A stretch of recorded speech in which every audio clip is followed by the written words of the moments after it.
welcome to the SLAB. I'm Angie. And I'm Nathan.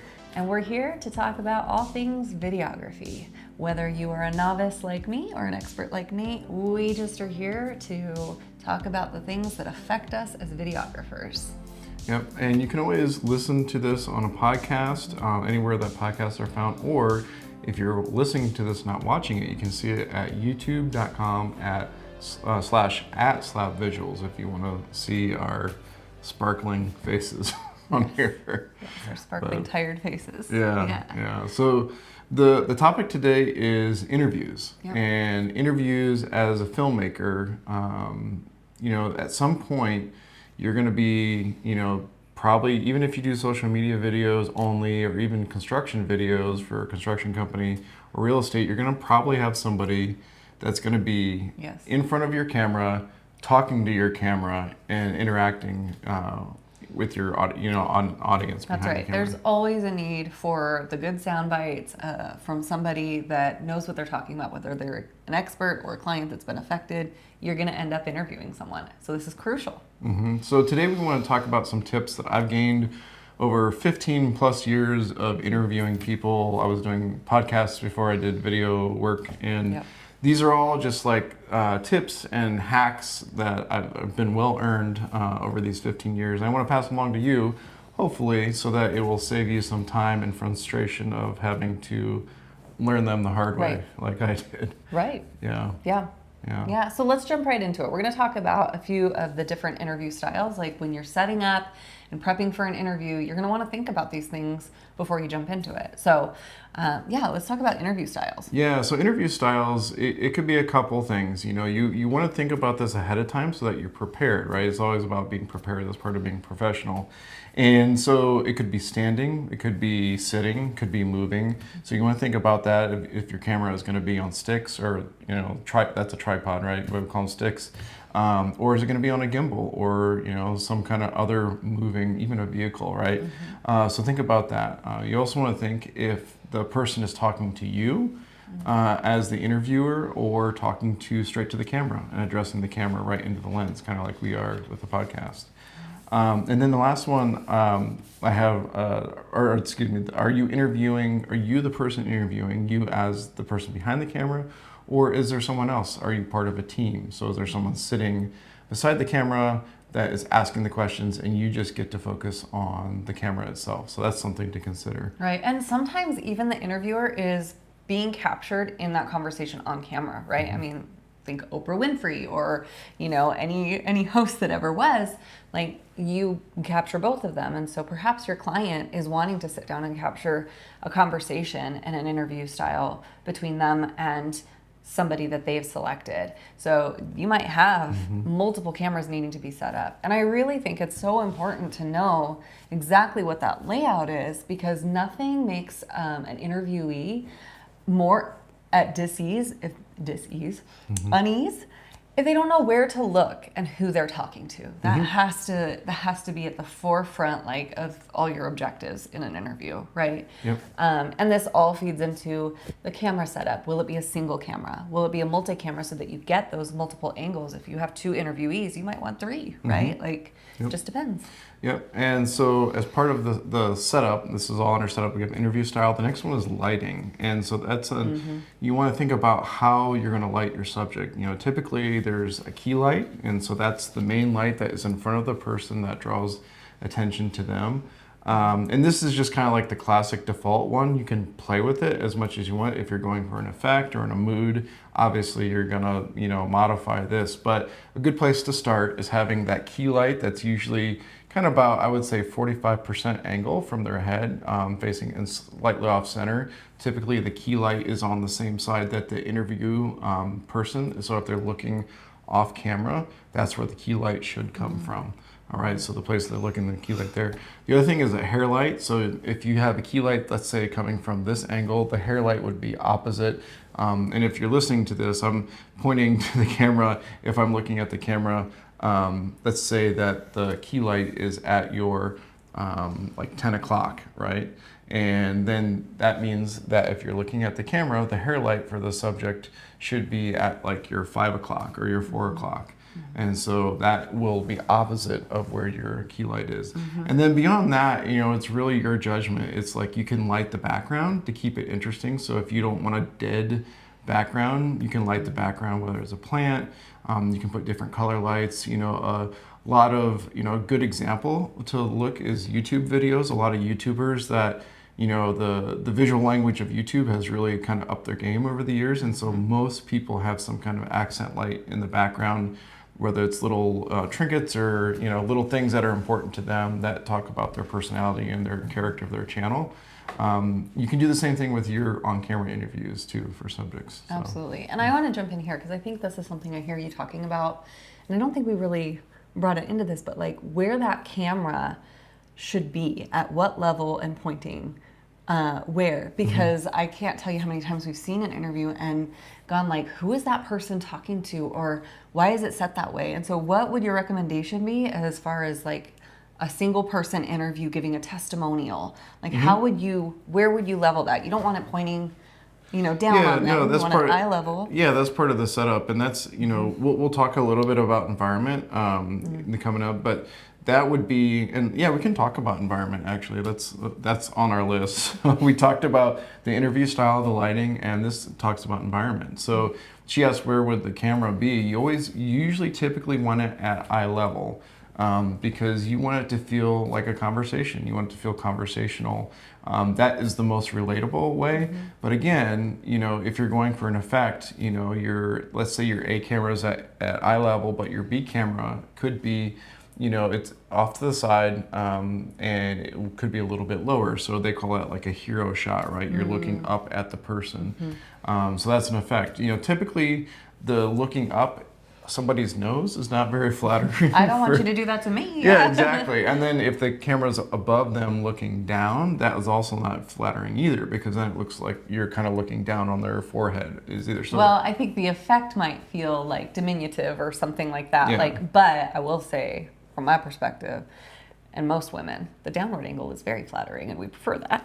True. But not for an interview, and I get that. Unless you're giving that effect, it wouldn't really make sense for this. So. Right, exactly. And also the angle of lenses, playing that to whether it's a wide angle or, say like a 50 millimeter lens or 85 millimeter lens. Also, that's another choice. Again, standard is usually like a 50 millimeter or 85 millimeter focal length. And if it's a prime lens, which means that there's no zoom in or zoom out, that's even better on that too, because it'll be sharper on that. So going along in the environment, so we have how our camera's set.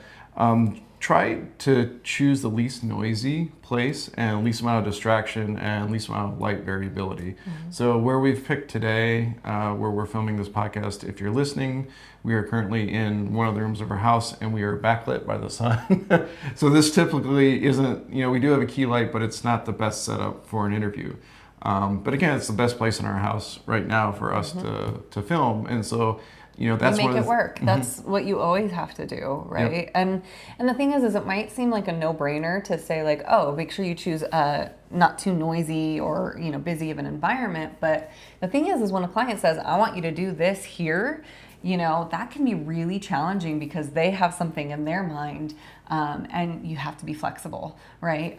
So we've had to do that before at outdoor events and different things, but capturing interviews at an event can be very challenging. And so making sure you communicate those needs to the client and what the effect will be on their final product so that they can understand like, okay, well, we can film there.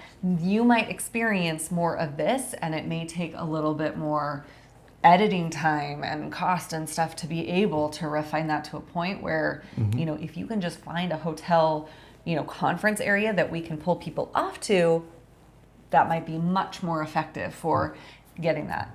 Another thing to consider is when you are in an environment that maybe you're going to be interviewing folks about sensitive stuff. Like we've experienced that a lot. Nonprofit sometimes are testimonials that are kind of deeply personal, doctor's offices, you name it. Like you want to make sure that you have a place that actually sets your interviewee up for feeling safe and comfortable. And I feel like most people are not used to being on the camera. So even if they're not talking about sensitive stuff, and it could be, their sports fanatics games or something, like generally speaking, you want to make sure you're in an environment that puts your interviewee at ease. And having people walking around doesn't, you don't want an audience. Yeah. And another thing too is, if you can't scout a location, typically having a place to plug in, whether it's your camera or your lights, is nice. But be prepared if that's not the case. So have batteries ready to go. If you can't, don't always plan on being able to plug in. That's a big one. And the last one for environment is don't use swivel chairs. That's one of my pet peeves. A lot of people don't think about that ahead of time, but I can't tell you like how many times if someone sits in a chair, they're gonna spin, right? If they can move, they'll move. Yeah, Yes. especially as they get nervous, that gets worse. So don't have swivel or squeaky chairs. Those are the two things. So sometimes I've seen some videographers will bring their own stools if it's going to be a place where they're not sure if there's even going to be chairs. They'll bring a stool. Yeah. But Control what you can, plan for what you can. Yep. So moving on, the next one is the interview itself. Now we've prepared, we have the setup and the prep. We're going to talk about the interview itself. And so the last one in setup and prep is sound. And you want to think, do you want a lavalier microphone, or a lav as some people call them, or do you want a shotgun mic on there? So that's something to think about as well. And then always be ready. Like you said, and part of that for sound is have wind guards or various kinds of sticky mounts and gaff tape. I mean, I can't stress this enough. Always have gaff tape. That will save your butt so many times. I can't tell you how many times we're having gaff tape, just like if it was something on a tripod that broke, or if there's a wire or a piece of clothing that won't stay in place. Just so many things that you can't even think of. Yeah. Gaff tape will It's the solve that duct problem. tape of the videography world, Yeah, for sure. yeah. So have a roll of gaff tape with you, or even I've seen people I sometimes put pieces on my Pelican case just to have a spare piece around. Because it'll stick more than once. And yeah. a question about the mics. Do you ever find yourself doubling up as like a fail-safe if something were to go wrong? Yeah. Standard practice is to have two sources of sound. So have like a lav mic and then also a shotgun mic, whether it's on a boom above somebody or below somebody. That's kind of best practice, because if that gives you a fail-safe. And also try to record locally, like a lot of the wireless now, like the Rode Go and Wireless 2, or the Rode Pro, Rode Go Pro, the Rode Wireless 2s, that's what we're using for this. They have local recording, which means they record on the device. So if there's any kind of interference, which you get especially in very noisy RF, like that's radio frequency environments. So if there's a lot of internet activity, or if you're in the middle of a city, even lights, sometimes different kinds of lights can interfere with wireless. So try to get a lavalier that has local recording, but also lets you monitor. Absolutely. Yeah. Absolutely. So then we get to the actual interview, right? Yeah. So the interview itself. And one of the things that we like to do for our company is send the questions ahead of time. Yeah, right? I'm really big on communication and preparation. Yep. And I find that the more we do that ahead of time, the fewer hiccups we're going to. There's always going to be something, but if we can reduce the amount of pivoting that we have to do, and if we can put our clients at ease, they really appreciate that. And I can't tell you how many times we have had clients that don't inherently know to prep their team, right? And so we kind of give them a cheat sheet of, you're going to want to make sure that they know, this is what we can wear. That people just want as many questions answered as possible going in. Some more than others, and there are some people you will never be able to put at ease. But for the general populace, just communicating the questions ahead of time so they can think about what they're going to say, reassuring them that they're the expert already and we just want to hear what they have to say, can be really powerful in putting people in that state of preparation. Yeah. And also, part of that too is, remind yourself that even though you're used to doing interviews and being around cameras and lenses, and this may be the first interview they've ever done in their entire life, and so this is all brand new to them, and this is like their first time. So just keep that in mind as you're answering questions, and maybe noticing some discomfort or nervousness, which is totally normal. So that's something to keep in mind as well. And another thing too is, just chat with them, develop a rapport with them. You can talk about anything. It could be the weather, find something to connect with them over as far as location or ask where they grew up. Just kind of questions that get them used to the dialogue between you and them, because when they do sit down in front of the scary camera and the bright lights, they will already feel like there's a person that they know. And so that connection with you will be more genuine, and it'll come across as more relaxed and less nervous, which will get you better interviews and better sound bites. Absolutely. Yeah. And I know that there are some videographers out there that roll with it. And they are just like, you know what, I'm used to this. I'm going to show up and I can figure that all out when I get there. But preparation on your part is so key to this. You cannot connect with other people and put them at ease if you are too distracted by all the setup stuff that you didn't plan ahead of time. So getting there early, making sure you're set up so that you have that clear attention and focus on them, because they will pick up on if you're stressed out because you're problem solving something and they're sitting there waiting, that energy will transmit to them. And so really make it a priority to plan ahead, be prepared so that you can be fully present with your interviewee, because that is your job, to get them to share what is going to make your video so powerful and just hit it out of the park. Yeah. And part of that too, is explaining your expectations, right?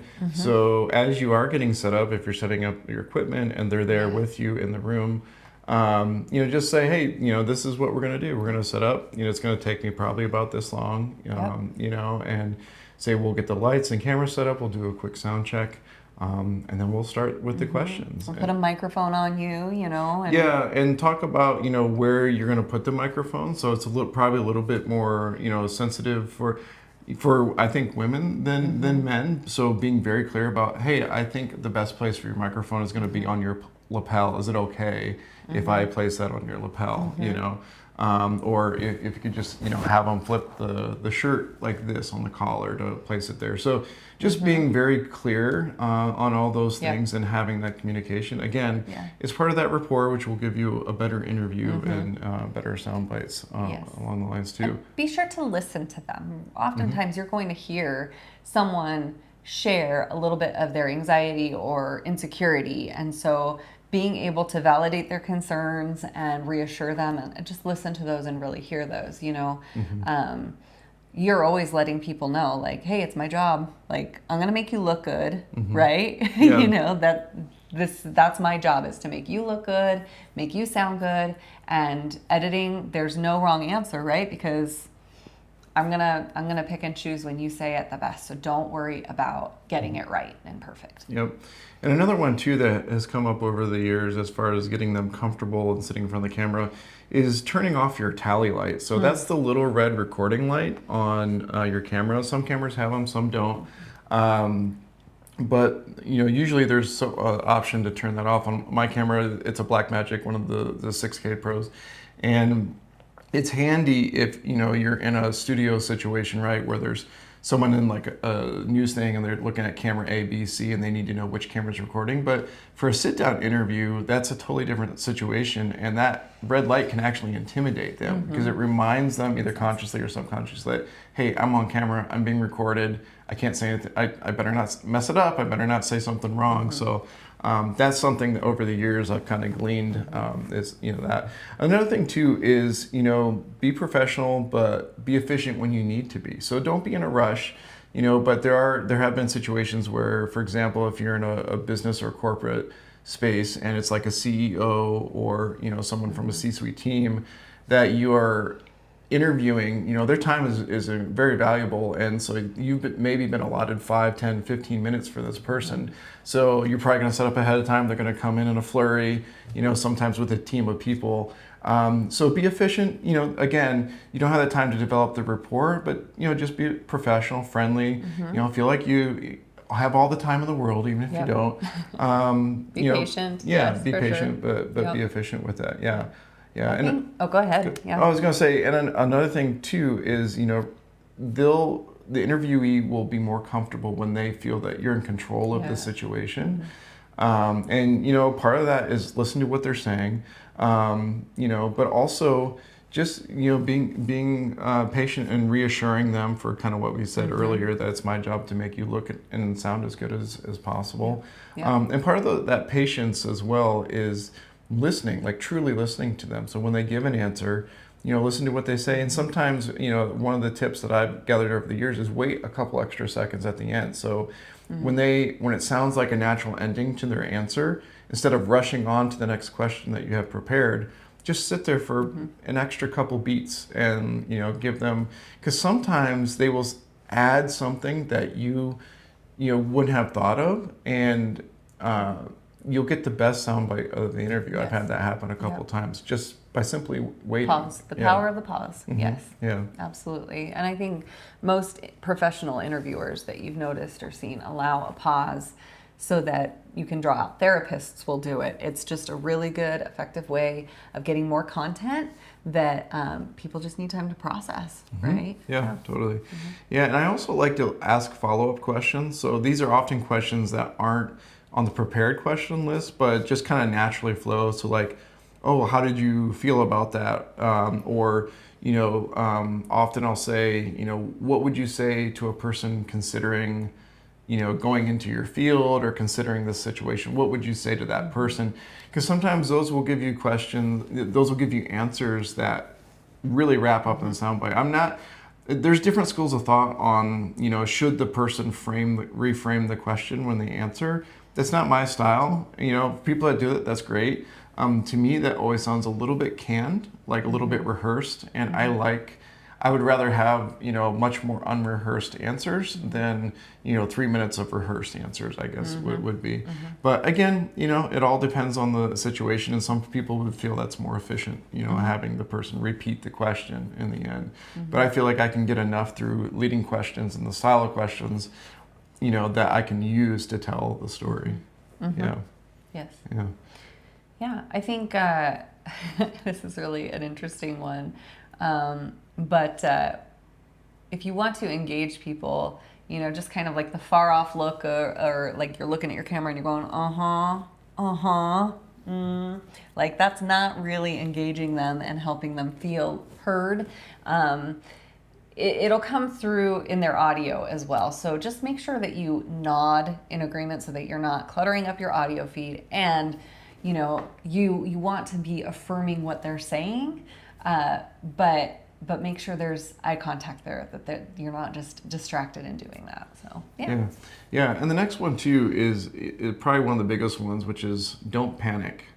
Right? In the words of Hitchhiker's Guide to the Galaxy, don't panic, because a lot of times you'll be going through an interview, and let's say you have 20 minutes allotted or 30 minutes, if you have that luxury, and you feel like you're getting to the end, and it's like, man, I don't feel like I've captured anything that really, hits the nail on the head for what you're trying to get across or have the person get across.